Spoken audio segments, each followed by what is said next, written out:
गदा रहा गदाधारी आ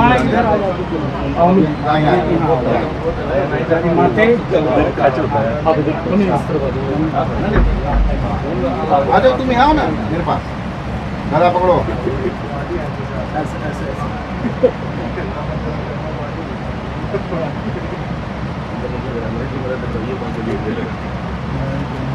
बोल बजरंगबली की जय श्री राम।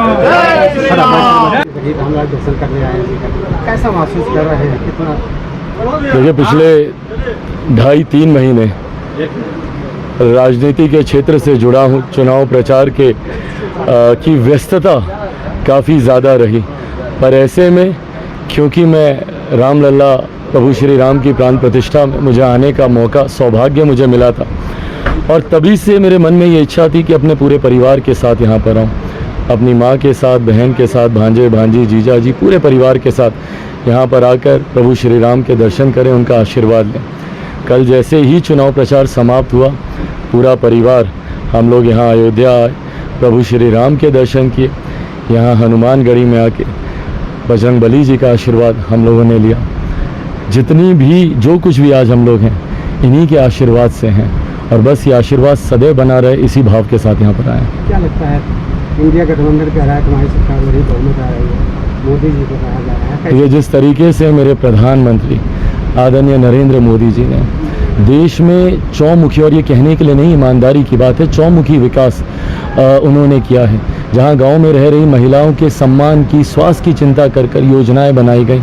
एक गरीब परिवार बीमारी से कोई कठिनाई ना हो, आयुष्मान की योजना बनाई गई। दुनिया की सबसे बड़ी गरीब कल्याण की योजना, जिसके तहत 81 करोड़ लोगों को आज मुफ्त में अनाज मिल रहा है।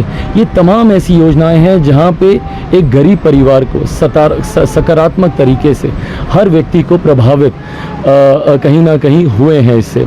ऐसे में जहां प्रधानमंत्री जी ने देश की अर्थव्यवस्था का ध्यान रखा, गांव शहर की दूरी को कम करने का प्रयास किया, वहीं हर व्यक्ति के आस्था को भी उन्होंने सम्मान देने का काम किया।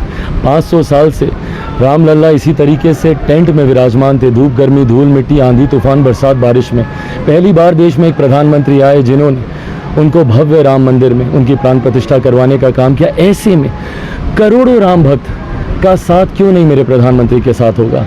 ऐसे में जो लोग सनातन को समाप्त करने की सोच रखते हैं, जो लोग शक्ति के विनाश की सोच रखते हैं, मुझे नहीं लगता कि देश की जनता कतई कभी उनका साथ देगी। ऐसे में पूर्ण विश्वास है कि 4 जून को जब परिणाम आएंगे, बड़ी बहुमत के साथ लक्ष्य को पूरा करते हुए मेरे प्रधानमंत्री जी तीसरी बार प्रधानमंत्री पद की शपथ लेंगे। प्रधानमंत्री जी कन्याकुमारी विवेकानंद मंदिर में पहुंचे हैं, जहां पे विवेकानंद जी को दिव्य दृष्टि का ज्ञान प्राप्त हुआ। आओ आप अयोध्या रामलला जी, विपक्ष कह रहा है आचार संहिता की उल्लंघन है। कतई ये उल्लंघन नहीं है, पर ये बात वो लोग कतई नहीं समझ पाएंगे जो आध्यात्म को कभी जान नहीं पाए। ये वो विपक्षी दल कभी नहीं समझ पाएगा जिसने सनातन का कभी सम्मान किया ही नहीं, कभी आस्था रखी ही नहीं। उनके लिए ये बातें मायने ही नहीं रखती। मेरे प्रधानमंत्री जी 2014 में भी चुनाव प्रचार समाप्त होने के बाद इसी तरीके से उन्होंने ध्यान लगाया था, 2019 में भी और इस बार भी 2024 में भी, और उन्हीं का हनुमान हूँ। एक तरफ वो ध्यान लगाने गए हैं, मैं यहाँ प्रभु श्री राम और बजरंगबली जी का आशीर्वाद लेने आया। भारत माता की दिव्य दृष्टि प्राप्त की विवेकानंद को, तो क्या लग रहा है कि आपकी जो बहुमत होगा तो भारत माता के लिए क्या क्या करेंगे? बिल्कुल होगा, बहुमत भी प्राप्त होगा। और जिस तरीके से मेरे प्रधानमंत्री जी ने भारत माता की जय कहने के लिए ही ये नारा नहीं लगाया, हकीकत में आज भारत माता की जय उन्होंने देश में, दुनिया में उन्होंने करके दिखाया। आज दुनिया का कोई देश ऐसा नहीं है जहाँ पे भारत का डंका ना बजता हो। जिस तरीके से भारत माता के गौरव को, सम्मान को, सर को ऊंचा करने का काम किया। एक समय था जब कहा जाता था कि भारत सोने की चिड़िया है। मेरे प्रधानमंत्री जी ने आज सोने का शेर भारत को बनाया है जो दुनिया में दहाड़ता है।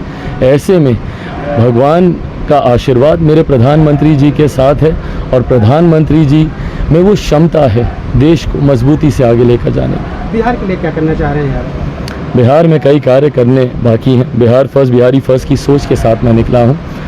प्रभु श्री राम के आशीर्वाद से और भगवान बजरंगबली के बल से मुझे वो सामर्थ्य ऊपर वाला दे, ये कामना करता हूँ कि अपने प्रदेश को विकास की राह पर आगे लेकर जा सकते। एक सभा में कल संबोधित कर रहे थे। देखिए, ये सारी बातें करने का अब कोई मतलब नहीं है। यहाँ पर से भक्ति